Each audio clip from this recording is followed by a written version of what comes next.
Hello everyone, नमस्कार। एक बार फिर से आप सभी का बहुत बहुत स्वागत है लोधाई क्लासेस के बीए प्लेटफॉर्म पर।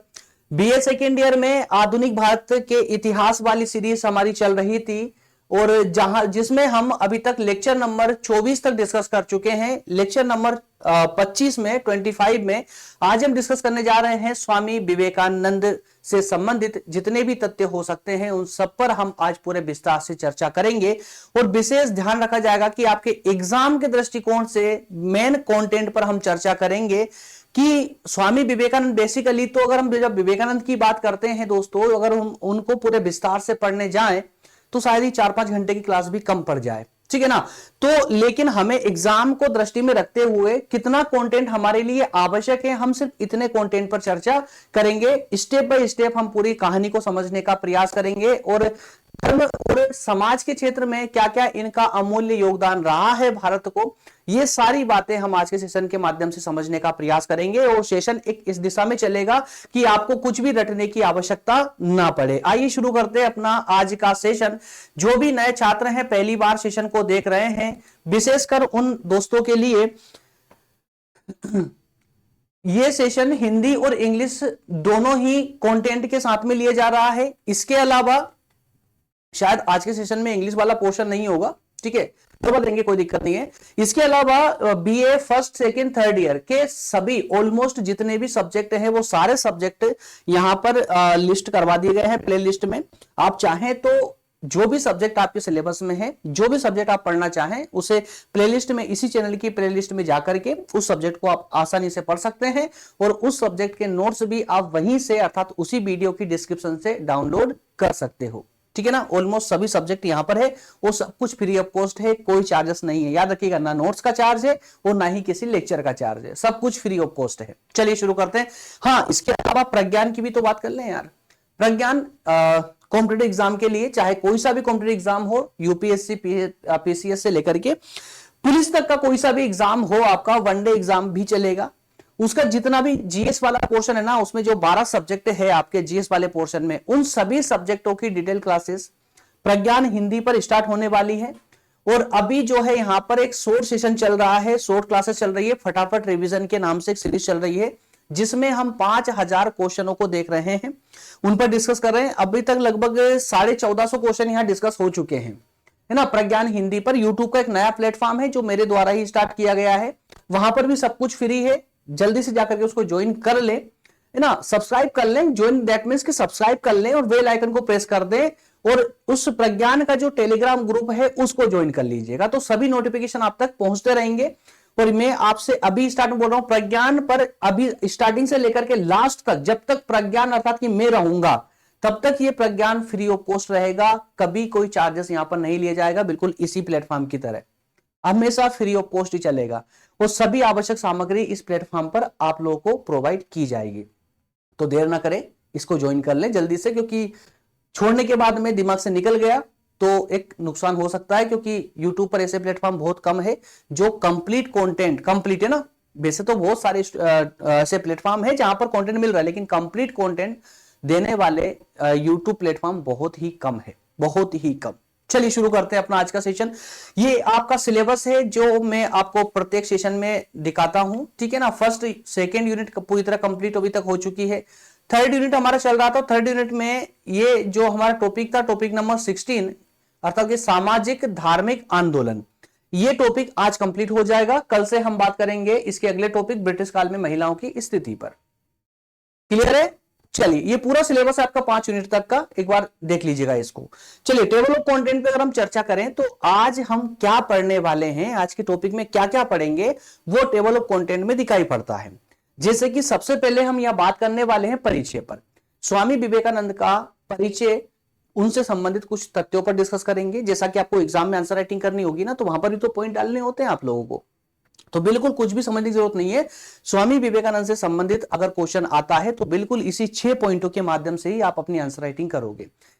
पॉइंट नंबर फर्स्ट में परिचय डालोगे स्वामी विवेकानंद का। पॉइंट नंबर सेकंड में रामकृष्ण परमहंस से उनकी मुलाकात को लिखोगे, किस प्रकार से स्वामी विवेकानंद बने, नरेंद्र से स्वामी विवेकानंद बने और किस तरह से रामकृष्ण परमहंस उनके गुरु बने। ये सारी कहानी हम इसके अंदर देखने वाले हैं। पॉइंट नंबर 3 में हम देखेंगे रामकृष्ण मठ की स्थापना या रामकृष्ण मिशन या रामकृष्ण मठ की स्थापना। इसके अलावा शिकागो सर्वधर्म सम्मेलन में इनका भाग लेना और किस प्रकार से विश्व विख्यात हो जाना, इनकी कहानी यहां से शुरू होती है। इसके बाद में पॉइंट नंबर 5 में हम देखेंगे स्वामी विवेकानंद का योगदान, जो विशेष योगदान रहा है भारतीय समाज को, उस योगदान पर चर्चा करेंगे कुछ बिंदुओं के माध्यम से, और लास्ट में हम पहुंचेंगे कंक्लूजन पर, अर्थात की निष्कर्ष पर। क्लियर है? ये 6 पॉइंटों के माध्यम से हम आज का सेशन कंप्लीट करेंगे। तो चलिए बढ़ते हैं, एक एक पॉइंट को बारीकी से डिटेल में समझने का प्रयास करते हैं। आइए, पॉइंट नंबर फर्स्ट, परिचय। दोस्तों, परिचय में हमें बेसिकली देखिए, एक जीवन परिचय अलग होता है, लेकिन जब आपसे कोई टॉपिक पूछा जाए और उसमें आपको परिचय देना होता है ना, तो आप वहां पर बहुत ही कम उनके जीवन के बारे में लिखोगे। बाकी जो टॉपिक है, जो मेन टॉपिक है आपका, उस टॉपिक से संबंधित जो तथ्य हैं उनके बारे में आपको अधिकतम लिखना होता है। अब चूंकि हम यहां पर कोई फिलोसॉफी तो पढ़ नहीं रहे हैं, या हम कोई जो है यहां पर अगर हम बात करें किसी भी ऐसे सब्जेक्ट की जहां पर दार्शनिकों के बारे में, दार्शनिकों के जीवन परिचय के बारे में पूछा गया हो, तो ऐसा कोई सब्जेक्ट भी नहीं है ये। या फिलहाल हम हिस्ट्री पढ़ रहे हैं और हिस्ट्री के अंदर भी हमें एक टॉपिक दिया गया है कि स्वामी विवेकानंद का भारतीय समाज को क्या योगदान रहा है, समाज और धर्म के सुधार के क्षेत्र में विवेकानंद का क्या योगदान रहा है। तो उसके लिए हमारा मेन टॉपिक इनके सुधार है, इनका परिचय नहीं है। लेकिन चूंकि हमें टॉपिक स्टार्ट करना है, इसलिए इनका परिचय देना होगा। तो परिचय के लिए ये इतना कंटेंट पर्याप्त है। इसके बाद में जो कंटेंट मैं आगे देने वाला हूं, वो इस टॉपिक से इस कंटेंट को जोड़ने में आपकी सहायता करेगा। जैसे कि देखिए, स्वामी विवेकानंद के बचपन का नाम नरेंद्र नाथ था। क्लियर है? नरेंद्र नाथ था। उनका जन्म 12 जनवरी 1863 को कलकत्ता में हुआ। सिंपल सी कहानी। इसके बाद में आप उनकी शिक्षा पर जाइए। उन्होंने बीए तक की शिक्षा प्राप्त की। वो बड़े ही एक जिज्ञासु छात्र हुआ करते। जिज्ञासु मतलब समझते हो ना, जिसमें हमेशा कुछ ना कुछ नया सीखने की, कुछ जानने की जिज्ञासा होती है, उसको हम जिज्ञासु कहते हैं। तो ये जिज्ञासु प्रवृत्ति के छात्र हुआ करते थे। ये जॉन स्टुअर्ट मिल, हुम, हर्बर्ट स्पेंसर, रूसो आदि जैसे बड़े बड़े दार्शनिकों के विचारों से बहुत ज्यादा प्रभावित थे। सबसे पहले वे ब्रह्म समाज के संपर्क में आए। क्योंकि जिज्ञासु थे तो हमेशा उनका मन जो है ना, हमेशा विचलित रहता था, कुछ ना कुछ नया जानने की उनके अंदर लालसा रहती थी। तो उसके लिए ही, अर्थात ईश्वर प्राप्ति के लिए, वो ये जानना चाहते थे कि क्या इस दुनिया में ईश्वर है या नहीं। उसके लिए इन्होंने सबसे पहले ब्रह्म समाज को ज्वाइन किया। और ब्रह्म समाज से भी जब इनको इनके लक्ष्य की प्राप्ति नहीं हुई, तो इन्होंने ब्रह्म समाज संस्था को छोड़ करके ये फिर से उस ज्ञान की तलाश में भटकने लगे थे। ये बाकी कहानी हम आगे समझने वाले, ठीक है। तो ब्रह्म समाज से भी उनकी जिज्ञासा शांत नहीं हुई। अब इसके आगे की कहानी बाकी के चैप्टरों में देखने को आपको मिलेगी। क्लियर है? तो स्वामी रामकृष्ण के अध्यात्मवाद के सिद्धांत सभी धर्मों की एकता और मानव की सेवा जैसे विचारों को विश्व में फैलाने का कार्य स्वामी विवेकानंद जी ने ही किया है। अब इस बात से यहां पर आप ये तो समझ ही चुके हैं कि जिन हम रामकृष्ण परमहंस की बात कर रहे हैं, ये इनके गुरु थे। गुरु के ये शिष्य होने के नाते ही इन्होंने अपने गुरु के विचारों को फैलाने में जो है एक प्रसिद्धि हासिल की थी, विशेष रूप से भारत में और बल्कि पूरी दुनिया में। इसके अलावा अपनी मृत्यु के समय रामकृष्ण परमहंस ने अपने शिष्य विवेकानंद से कहा, उनका एक कथन है, उन्हीं का कहा हुआ एक कथन है, ओ नरेंद्र, आज मैंने अपना सब कुछ तुम्हें दे दिया है और मैं एक भिखारी हो गया हूं। इस शक्ति को लेकर के तुम महान कार्य करोगे और इसके बाद में तत्पश्चात तुम उस जगह वापस चले जाओगे जहां से तुम आए हो। घर से नहीं, जहां से तुम आए हो वहां वापस चले जाओगे। दैट मीन्स ये हुआ कि अब से आप, अर्थात कि स्वामी विवेकानंद अपने गुरु के कहे अनुसार, गुरु की मृत्यु के तुरंत पहले की कहानी है। उस समय जब उन्होंने ये कथन कहा विवेकानंद से, तो तब से उन्होंने सिर्फ अपने गुरु के विचारों को फैलाने में ही अपना पूरा जीवन निकाल दिया। क्लियर है? तो ये परिचय, इस टाइप का आपको परिचय देना पड़ेगा। ऐसा नहीं है कि आपको कोई कॉन्सेप्ट, कोई टॉपिक, ध्यान से सुनिएगा, एग्जाम में अधिकतर स्टूडेंट गलती करते हैं यहां पर। जब आपसे किसी विशेष टॉपिक पर जानकारी ली जा रही हो और जिसमें दार्शनिक सिर्फ कोई एक व्यक्ति हो और उसके बारे में ही आपको कंप्लीट बताना हो, जैसा कि ये टॉपिक कि धर्म और समाज सुधार के दार्शनिकों पर हम चर्चा कर रहे हैं, जिसमें हम स्वामी विवेकानंद पर बात कर रहे हैं, तो जब इन पर टॉपिक पूछा गया तो इनका हमें एक परिचय जरूर देना होगा, लेकिन उस परिचय को हमें उस कंटेंट के साथ, उस टॉपिक के साथ में लिंक करना पड़ेगा, जो कि हम इस प्रकार से करने का प्रयास कर रहे हैं। और अंतिम जो कथन यहां पर आया है, कौन सा दोस्तों? रामकृष्ण परमहंस की शिक्षा को पूरे जगत में फैलाने वाला कार्य, के महान कार्य है ना, जगत में फैलाने वाला जो कार्य आया है, ये इस टॉपिक से इनके परिचय को लिंक करता है। क्लियर है? बाकी का आप जो है डिस्क्रिप्शन से नोट्स को डाउनलोड करके एक बार इसका रिवीजन जरूर लगाइएगा। चलिए आगे बढ़ते हैं, अगले कॉन्सेप्ट पर चर्चा करते हैं। अब हम बात करते हैं रामकृष्ण परमहंस से संपर्क। अब यहां पर भी हम सिर्फ उतनी ही बात करेंगे जितना कंटेंट हमारे एग्जाम के लिए पूर्ति कर देगा। 1881 में स्वामी विवेकानंद पहली बार रामकृष्ण परमहंस से मिलते हैं। रामकृष्ण हिंदुत्व में विश्वास करते थे, जबकि नरेंद्रनाथ पश्चिमी सभ्यता से प्रभावित थे। कहने का अर्थ सिंपल सा ये है, अगर मैं कहूं कि जब स्वामी विवेकानंद अर्थात कि नरेंद्र जब पहली बार रामकृष्ण परमहंस से मिले, तो इन्होंने भी रामकृष्ण परमहंस का उपहास उड़ाया, अर्थात कि ये इनमें जरा भी विश्वास नहीं किया करते थे। लेकिन कंटिन्यूअसली इनकी मुलाकातों में कुछ ऐसी घटनाएं घटी कि स्वामी विवेकानंद अपने गुरु परमानंद से इस प्रकार से प्रभावित हुए कि उसके बाद उन्होंने इन्हें कभी नहीं छोड़ा और परमानंद के, रामकृष्ण परमहंस के, माफ कीजिएगा, रामकृष्ण परमहंस के संपूर्ण शिष्यों में सबसे प्रिय शिष्य ये बन जाते हैं। जब आप इनकी विस्तार पूर्वक कहानी सुनते हो तब आपको इसका पूरा नॉलेज होगा, लेकिन अभी फिलहाल हम एग्जाम के कंटेंट के अनुसार चर्चा करें तो यहां विवेकानंद जी पहली बार 1881 में अपने गुरु रामकृष्ण परमहंस से मिलते हैं। दोनों अपोजिट थे उस समय। रामकृष्ण परमहंस हिंदुत्व में विश्वास करते थे, जबकि नरेंद्रनाथ पश्चिमी सभ्यता में ज्यादा विश्वास करते थे। लेकिन बाद में हुआ कुछ ऐसे रामकृष्ण से मिलने के बाद में कि स्वामी विवेकानंद के व्यक्तित्व में एक क्रांतिकारी परिवर्तन आया। रामकृष्ण ने नरेंद्रनाथ से कहा कि उन्होंने कुछ एक ऐसा कथन कहा जिस कथन से ये सबसे ज्यादा प्रभावित हुए थे। रामकृष्ण परमहंस ने नरेंद्रनाथ अर्थात स्वामी विवेकानंद से कहा कि संसार में कोई व्यक्ति अपने पिता के लिए या कोई व्यक्ति अपनी पत्नी के लिए, कोई अपनी मां के लिए रो रहा है, परंतु मैंने आज तक ऐसा कोई इंसान नहीं देखा, कोई व्यक्ति नहीं देखा जो ईश्वर के लिए रोता हो। परमहंस के इस कथन से, रामकृष्ण परमहंस के इस कथन से स्वामी विवेकानंद बहुत ज्यादा प्रभावित हुए। स्वामी विवेकानंद के तीन प्रमुख उद्देश्य थे। अब तक अर्थात कि स्वामी विवेकानंद अब तक रामकृष्ण परमहंस के शिष्य बन चुके थे और शिष्य बनने के बाद में अब परमहंस की जो शिक्षा थी उसी का प्रचार प्रसार करने का अब ये निर्णय ले चुके थे। इनके ही सिद्धांतों को आगे बढ़ाने का ये निर्णय ले चुके थे। तो स्वामी विवेकानंद के अब तीन प्रमुख उद्देश्य थे। परमहंस की शिक्षा का विस्तार करने के लिए, प्रचार करने के लिए तीन प्रमुख उद्देश्य थे। पहला है कि हिंदू धर्म में हिंदुओं की फिर से आस्था को जागृत करना। हिंदू धर्म में हिंदुओं की आस्था को फिर से जागृत करना। दूसरा था धर्म की पुनः स्थापना करना। तीसरा था भारतीयों को अपनी प्राचीन संस्कृति के गौरव का ज्ञान कराना। कहने का मतलब तब तक के समय में, या आधुनिक समय जब तक आया था, है ना, 19वीं शताब्दी तक का समय जो था, उस समय तक हिंदुत्व या कहें कि हिंदू धर्म की जो मान्यता, जो रूढ़ियां थी, उन रूढ़ियों के कारण हिंदू धर्म का पतन प्रारंभ हो चुका था।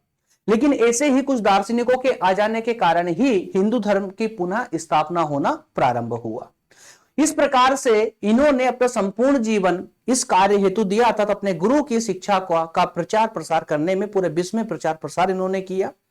इसी के दौरान ही 39 वर्ष की अवस्था में ही उनकी मृत्यु हो जाती है, परंतु इस अल्प आयु में, इस कम आयु में भी उन्होंने काफी उल्लेखनीय कार्य किए और विश्व विख्यात हुए। आज पूरे विश्व में इनकी जीवनी को पढ़ा जाता है। आगे बढ़ते हैं। अगला है हमारा रामकृष्ण मठ की स्थापना। रामकृष्ण मठ की स्थापना, अब इनकी कुछ उपलब्धियों को हम यहां देखिए, और इनकी जो प्रमुख उपलब्धि थी वो मठों की स्थापना करना था। ये रामकृष्ण मिशन या रामकृष्ण मठ की स्थापना। रामकृष्ण परमहंस चूंकि इनके गुरु थे, तो इनके गुरु की मृत्यु के बाद इनके शिष्य विवेकानंद ने सबसे पहले कलकत्ता के काशीपुर के निकट वारानगर में 1887 में एक रामकृष्ण मठ की स्थापना की। रामकृष्ण मठ नाम उसका क्यों रखा गया, रामकृष्ण नाम क्यों रखा, क्योंकि उनके गुरु का नाम था, तो गुरु के नाम पे ही उन्होंने एक मठ की स्थापना की। कलकत्ता में इनका जो प्रथम मठ था, वर्तमान में कुछ इस प्रकार का दिखता है। वर्तमान में रामकृष्ण मिशन या रामकृष्ण मठ के दुनिया भर में लगभग 208 केंद्र हैं। सोचिएगा आप लोग, पूरी दुनिया में 208 केंद्र है, जिसमें से जहां तक मेरा नॉलेज है 189 केंद्र अकेले भारत में है। 189 या 187 समथिंग कुछ ऐसे हैं, लगभग भारत में है, बाकी के पूरी दुनिया में बिखरे हुए हैं। इसी समय नरेंद्र नाथ का नाम जो है अब तक स्वामी विवेकानंद पढ़ चुका था। स्वामी विवेकानंद पढ़ चुका था, और विवेकानंद ने संन्यास, हालांकि उन्होंने पहले ही संन्यास ग्रहण कर लिया था, लेकिन वैसे तो बचपन से ही इनकी मंशा थी सन्यासी बनने की, लेकिन जो सन्यास ग्रहण करने की जो प्रक्रिया होती है, जो प्रोसेस होती है, ये इस समय में उन्होंने प्रारंभ की थी, जब मठों की स्थापना की थी। जब पहले मठ की स्थापना की उस समय ही उन्होंने सन्यास ग्रहण कर लिया था। क्लियर है? तो जो मठ आप देख रहे हैं ना, ऐसे ये मठ 208 मठ पूरी दुनिया में आज वर्तमान में भी संचालित हो रहे हैं। नेक्स्ट पॉइंट है आपका शिकागो सर्वधर्म सम्मेलन। तो ये तो जब भी आपने स्वामी विवेकानंद का कथन सुना होगा तो आपने ये पक्ष उनका जरूर देखा होगा, हमेशा से देखा होगा कि इन्होंने अमेरिका के शिकागो में एक सर्वधर्म, मतलब सभी धर्मों के नेताओं में सम्मिलित होकर के, एक सम्मेलन में सम्मिलित होकर के भाषण दिया था, और जो भाषण पूरी दुनिया में बहुत ज्यादा प्रचलित हुआ था। ये तो आप भली बात ही जानते हैं, अगर स्वामी विवेकानंद का नाम इससे पहले आपने कभी सुना होगा तो बिल्कुल जानते हैं आप लोग। तो अमेरिका के शिकागो सर्वधर्म सम्मेलन में ये जाते हैं। सन्यासी बनने के बाद में विवेकानंद ने संपूर्ण भारत का पहले तो भ्रमण किया, पूरे भारत का भ्रमण किया, बाकी धर्म समाज हर एक परिस्थिति से वो रूबरू हुए। उन्होंने अच्छे से पहले भारत को समझा, क्योंकि इनका मानना था कि अगर आप भारत के लिए कुछ करना चाहते हो तो पहले भारत को जानो। इसके लिए वो सबसे पहले उन्होंने पूरे इंडिया को, पूरे भारत को विजिट किया। इसके बाद वे अमेरिका के शिकागो धर्म सम्मेलन में भाग लेने के लिए चल पड़े, क्योंकि इन्होंने उस समय समाज में और धर्म की जो कमियां देखी, उन कमियों को सुधारने के लिए इन्होंने पश्चिम से बेहतर और कुछ नहीं समझा। इनको लगा कि पश्चिमी सभ्यता में जाकर के या पश्चिम में जाकर के देखना चाहिए कि हमारे भारतीय संस्कृति की क्या अहमियत है पश्चिम में। शिकागो धर्म सम्मेलन में उन्होंने अपने प्रथम भाषण से जनता का मोह लिया। दोस्तों एक बात और यहां पर उठकर आती है कि एक्चुअल में ये जब भारत भ्रमण करने के बाद में अमेरिका या शिकागो धर्म सम्मेलन में जाने का उद्देश्य इनका क्यों बना, इसके पीछे कई कारण बताए जाते हैं। उनमें से प्रमुख कारण है कि एक कारण तो यह था कि उस समय तक भारत में एक मान्यता चल रही थी कि समुद्र पार करना सबसे बड़ा पाप माना जाता था उस समय। तो हिंदू धर्म के जिन लोगों की यह मान्यता थी, उस मान्यता को तोड़ना इनका पहला उद्देश्य था। दूसरा उद्देश्य था कि भारत में उस समय जो शिक्षित वर्ग था, उस शिक्षित वर्ग को यह बताना कि भारतीय सभ्यता की, भारतीय संस्कृति की क्या वैल्यू है पश्चिम में। जिस पश्चिम की सभ्यता को आप बिना सोचे समझे आंख मूंद करके अपना रहे हो, उस समय के शिक्षित वर्ग के लिए, तो आपकी भारतीय संस्कृति की क्या वैल्यू है पश्चिम में, यह बताने के लिए, ठीक है ना। इसके अलावा सभी धर्मों की एकता को स्थापित करना, ये प्रमुख उद्देश्यों में से माने जाते हैं। उन्होंने अमेरिका के सर्वधर्म सम्मेलन में भाषण में जो है सम्मेलन में भाग लिया, और वहां पर उन्होंने भाषण दिया, और भाषण की पहली लाइन थी जिससे पूरी जो महफिल थी, वहां की सभा थी, सब के सब, एक व्यक्ति ऐसा नहीं था जो उनसे प्रभावित ना हुआ हो। पहले भाषण की पहली पंक्ति थी उनकी, मेरे अमेरिकन भाइयों और बहनों, मेरे अमेरिकन भाइयों और बहनों। तो उनकी एक ऐसी आकर्षक लाइन थी जिससे सब प्रभावित हुए। इसके बाद में पूरे हॉल में सन्नाटा सा छा गया। उनकी सिर्फ विवेकानंद की ही आवाज वहां पर गूंज रही थी। और इसी दौरान जो है न्यूयॉर्क के इनके भाषण खत्म होने के बाद में न्यूयॉर्क के हेराल्ड नाम का एक न्यूज चैनल था, ठीक है, समाचार पत्र है। तो समाचार पत्र ने वहां पर उनके लिए छापा कि धार्मिक पार्लियामेंट का सबसे महान व्यक्ति, धार्मिक पार्लियामेंट का सबसे महान व्यक्ति, और चूंकि जो धर्म सभा थी इसको पार्लियामेंट ही कहा गया था, ठीक है ना, धार्मिक पार्लियामेंट या रिलीजियस पार्लियामेंट। तो यहां पर हेराल्ड न्यूज़पेपर छापता है कि धार्मिक सभा जो थी यहाँ के सबसे महान व्यक्ति अगर कोई थे तो स्वामी विवेकानंद ही थे। और आगे वो लिखते हैं कि इनके भाषण को सुनने के बाद हमें यह पता चला कि इस विद्वान देश में अपने धर्म प्रचारकों को भेजना काफी मूर्खता वाला काम था। क्यों? क्योंकि पश्चिम के लोग ईसाई धर्म का प्रचार प्रसार करने के लिए क्या कर रहे थे, भारत में जो है प्रचारकों को भेज रहे थे ताकि ईसाई धर्म का प्रचार किया जाए भारत में। लेकिन ऐसे विद्वान को वहां सुनने के बाद में ये न्यूज़पेपर, वहां के न्यूज़पेपर ऐसा लिखते हैं कि इतने विद्वान देश में, ऐसे महान लोगों ने जन्म लिया ऐसे देश में, ऐसी भारत की भूमि पर, तो वहां पर अन्य धर्म का प्रचार करना सबसे मूर्खता वाला काम था।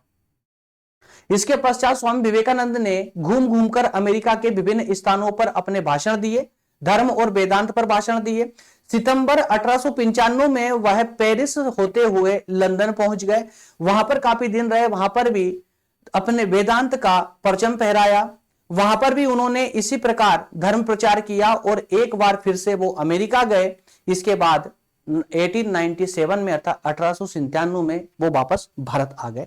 अब वो भारत में जागृति चाहते थे, उन्होंने काफी प्रचार प्रसार कर दिया, अपने गुरु की शिक्षा का काफी प्रचार प्रसार किया, पूरे दुनिया भर की में कई संस्थाओं का निर्माण करते हो वहां पर प्रचार प्रसार किया। योगदान के अंतर्गत अब हम समझेंगे कि स्वामी विवेकानंद ने अपने जीवन काल में भारतीय समाज या धर्म के लिए क्या क्या योगदान दिए हैं, क्या क्या विशेष कार्य किए हैं। सबसे पहले हम बात करते हैं हिंदू धर्म में जागृति। जैसा कि मैंने आपको बताया कि उस समय तक 19वीं शताब्दी में हिंदू धर्म की क्या परिस्थिति थी, पतन की ओर उन्मुक्त हो चुका था। ऐसे ही जो विद्वान रहे हैं, ऐसे विद्वानों के आने से, उनके जागृत करने के कारण ही आज जो है हिंदू धर्म काफी लंबी पीढ़ियों से आज भी यथावत चला आ रहा है। स्वामी विवेकानंद ने हिंदू धर्म के अध्यात्म को पुनर्जन्म दिया है। हिंदू धर्म के अध्यात्म जो है उसको पुनर्जन्म दिया, उसकी श्रेष्ठता को स्थापित करके ईसाई और इस्लाम धर्म के आक्रमणों से हिंदू धर्म की रक्षा की, हिंदू अध्यात्मवाद का प्रचार करके हिंदू धर्म को उसके अंधविश्वासों से बचाया, उसमें एक गौरव और आत्मविश्वास भी उत्पन्न किया, जिसके कारण हिंदू धर्म आगे चल करके जागृत हुआ। तो इस प्रकार से उन्होंने अपने धर्म के लिए योगदान दिया और पूरी दुनिया में हिंदू धर्म की जो आस्था थी, हिंदू धर्म का जो वर्चस्व, जो गौरव था, उसे फैलाने में अहम कार्य किया। इसके अलावा धर्म का वास्तविक अर्थ स्वामी विवेकानंद ने ही समझाया। स्वामी विवेकानंद वाकई में काफी वास्तविक बातों पर ज्यादा विश्वास किया करते थे, जिसमें पारदर्शिता होती थी, है ना। आडंबर तो ये मानते ही नहीं थे। विवेकानंद ने पूरी दुनिया में धर्म और अध्यात्मवाद के महत्व को पूरे पारदर्शिता के साथ समझाया लोगों को। उन्होंने कहा कि धर्म न तो पुस्तकों में है, ना बौद्धिक विकास में है और ना ही तर्क में है। अगर आप धर्म को पुस्तकों में ढूंढते हो या फिर आप बुद्धि के विकास को धर्म मानते हो या तर्क में धर्म को ढूंढते हो तो यह गलत है। बल्कि तर्क, सिद्धांत, पुस्तकें, धार्मिक क्रियाएं, ये सब के सब केवल धर्म के सहायक हैं, सहायक धर्म नहीं है। धर्म केवल आत्मज्ञान है। इनके अनुसार धर्म आपके अंदर, स्वतः आपके अंदर ही समाहित होता है, अर्थात आत्म का ज्ञान प्राप्त करना ही मूलतः धर्म होता है। इसके अलावा तीसरे ऑब्जेक्ट के रूप में धर्मों की एकता में विश्वास वाले पक्ष को भी हम ले सकते हैं। जैसे स्वामी विवेकानंद सभी धर्मों की एकता में विश्वास करते थे। उनका कहना था कि सभी धर्मों का जो मूल लक्ष्य है एक ही है। इनका कहना था कि आत्मा की भाषा एक होती है, जबकि राष्ट्रों की भाषाएं विभिन्न होती हैं, उसके रिवाज, जीवन के तरीके पूर्णतः अलग अलग होते हैं। इसका कहने का मतलब सिंपल ये है कि स्वामी विवेकानंद ने कहा है कि सभी धर्म समान होते हैं, सभी धर्मों का जो मूल उद्देश्य होता है, जिसके लिए धर्म बनाए गए हैं, उनका मूल उद्देश्य एक ही होता है। तो अब प्रश्न ये उठता है कि ये अलग अलग क्यों है, फिर इस प्रकार से अलग अलग क्यों है? तो इस तर्क का उन्होंने जवाब दिया है कि ये अलग अलग मान्यताएं होने के पीछे का रीजन ये है कि धर्म एक है, क्योंकि धर्म का संबंध आत्मा से होता है, लेकिन धर्म या आत्मा को प्रेजेंट करने का जो कार्य है वो देश की भाषा करती है, देश के रीति रिवाज करते हैं, वहां के पहनावे, खान पान, जो भी उनकी परंपराएं हैं वो करती है। इस कारण से परंपराएं, रीति रिवाज, भाषा, देश अलग अलग होने के कारण ही धर्म या आत्मा को रिप्रेजेंट करने के जो तरीके हैं वो अलग अलग हो जाते हैं। लेकिन अगर हम इसको मूल तत्व में पहुंचे, अगर मूल लक्ष्य पर पहुंचे, तो मूल लक्ष्य जो होगा, जो मेन एम होता है, जो मेन लक्ष्य होता है, वो होता है सभी धर्मों की समानता या सभी धर्मों का एक ही लक्ष्य। क्लियर? नेक्स्ट पॉइंट के रूप में हम ले सकते हैं कि मानव सेवा का लक्ष्य। तो स्वामी विवेकानंद ने धर्म के साथ मानव सेवा को ही लक्ष्य माना। उनका स्पष्टता मानना था कि यदि आप धर्म में विश्वास करते हो, धर्म को मानना चाहते हो, तो निर्धन, नासमझ, अशिक्षित, असहाय व्यक्तियों को ईश्वर मानो और उनकी सेवा करो, वही सबसे महान धर्म होता है। विवेकानंद ने मानव मात्र की सेवा का उपदेश दिया था। वे इस जैसे स्त्री के पुनरुद्धार के लिए, शिक्षा के लिए, आर्थिक प्रगति के लिए अथक प्रयासों हेतु ही उनके पक्ष में थे। निर्धनता, अशिक्षा, अंधविश्वास, रूढ़िवादी उन पर कठोर प्रहार किया। ठीक है, निर्धनता, शिक्षा, अंधविश्वास, रूढ़िवादी था, तो जिन से ये सब पक्ष, नकारात्मक पक्ष समाज के आते हैं, उस पर प्रहार किया, अर्थात उसको दूर करने का प्रयास किया। मानव सेवा को वो धर्म का एक अंग मानते थे। क्लियर? पांचवें बिंदु के रूप में हम ले सकते हैं स्वामी जी द्वारा राष्ट्रीयता का प्रसार। तो स्वामी जी ने धर्म का प्रसार करने के साथ ही साथ में राष्ट्रीयता का प्रसार भी किया। विवेकानंद ने भारतीयों को यह बता दिया कि भारतीय संस्कृति पश्चिमी संस्कृति से महान है। इससे हिंदुओं का अपने धर्म और संस्कृति पर फिर से विश्वास जागने लगा और वे उस पर गौरव करने लगे, जिससे राष्ट्रीय प्रेम और भक्ति का उत्पन्न होना स्वाभाविक था। तो इस प्रकार के महत्वपूर्ण कार्यों में से ये 5 कार्य हमने, उनके 5 योगदानों को हमने यहां पर समझने का प्रयास किया है। कुछ ज्यादा डिफिकल्ट नहीं है ये, डिफिकल्ट होते तो मैं और थोड़ा डिटेल में समझाता, लेकिन शॉर्ट में निकलने का पीछे रीजन यही है क्योंकि एक तो सामान्य तथ्य है, दूसरा जो लैंग्वेज है, इन तथ्यों की जो लैंग्वेज देख रहे हैं ना आप लोग, इतनी ईजी है कि एक ही बार पढ़ने में ही आपके दिमाग में इंस्टॉल हो जाता है। इसलिए मैंने यहां पर ज्यादा वक्त नहीं दिया है, इसलिए थोड़ा जल्दी से निकल गया हूं। आपका भी समय बचेगा, मेरा भी समय बचेगा, तो मैं आपके लिए अगली क्लासेस पे काम करना भी प्रारंभ कर दूंगा। ठीक है, निष्कर्ष के रूप में हम देख सकते हैं कि इस प्रकार स्वामी विवेकानंद ने भारतीय सभ्यता तथा धर्म का पुनरुत्थान कर हिंदू धर्म तथा संस्कृति की महान सेवा की। इसके लिए भारत उनका हमेशा ऋणी रहेगा। हिंदू धर्म और सभ्यता को उन्होंने नया जीवन प्रदान किया, उसकी श्रेष्ठता को स्थापित किया और प्राचीन गौरव का निर्माण किया। स्वामी विवेकानंद के विचार भारतीय दर्शन, धर्म, कला, साहित्य, राजनीतिक प्रगति आदि सभी क्षेत्रों के लिए प्रोत्साहन करने वाले विचार सिद्ध हुए, प्रगति हुई। निसंदेह स्वामी विवेकानंद का हिंदुओं में जागृति, पुनरुद्धार आंदोलन और भारतीय राष्ट्र तथा सभ्यता के निर्माण में अत्यंत महत्वपूर्ण योगदान रहा है। निष्कर्ष रूप में आप कुछ बिंदुओं को इस प्रकार से लिख सकते हो। Clear friends? उम्मीद करता हूं टॉपिक आपको पूरा क्लियर क्रिस्टल हुआ होगा। कहीं पर कोई डिफिकल्टी रही हो, कहीं कमी लग रही हो सेशन में, तो बिल्कुल आपके कमेंट का मुझे इंतजार रहेगा। स्वागत है आपका कमेंट बॉक्स सेक्शन में। यदि कोई डाउट है, चलिए डाउट ना भी हो, लेकिन आपको लग रहा हो कि यार क्लासेस में कुछ कमी चल रही है, कुछ कमी है, तो बिल्कुल आप मुझे सलाह दे सकते हो। आपकी सलाह का हमेशा वेलकम करता हूं मैं आप लोगों का।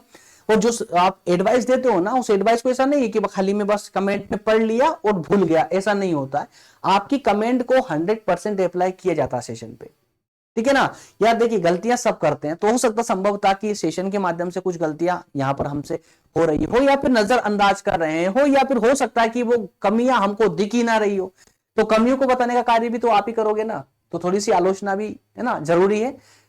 क्योंकि मैं जितनी भी कमेंट पढ़ता हूं ना, सारी कमेंट पॉजिटिव आती है हमेशा। आप लोग बस थैंक यू सर, बहुत अच्छा है वगैरह वगैरह, सब कुछ ठीक नहीं, अच्छी बात है। आप कमेंट करते हो, आप जो है मुझे मोटिवेट करने के लिए अच्छी अच्छी कमेंट, पॉजिटिव कमेंट करते हो, बहुत अच्छी बात है, होनी भी चाहिए।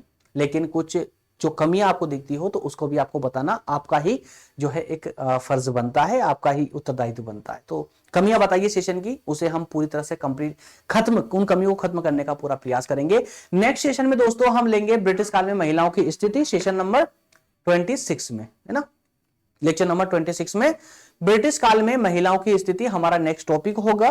क्लियर है, status of women in British period. दोस्तों इस वाले सेशन में मैं इंग्लिश वाला पोर्शन लेकर नहीं आ पाया हूं, एक्चुअल में टाइम थोड़ा कम था यार। और सेशन आप देख ही रहे ना, 6 बजे क्लास होने वाली क्लास आज कितना लेट हो रही है, समय के शॉर्टेज के कारण मैं इंग्लिश वाला पोर्शन इसमें नहीं डाल पाया हूं। तो इंग्लिश मीडियम वाले बच्चों से मैं थोड़ा सॉरी बोलना चाहूंगा, लेकिन नेक्स्ट सेशन से ऐसा नहीं होगा। क्लियर, ओके फ्रेंड्स, मिलते हैं नेक्स्ट सेशन में। बहुत धन्यवाद, थैंक यू सो मच।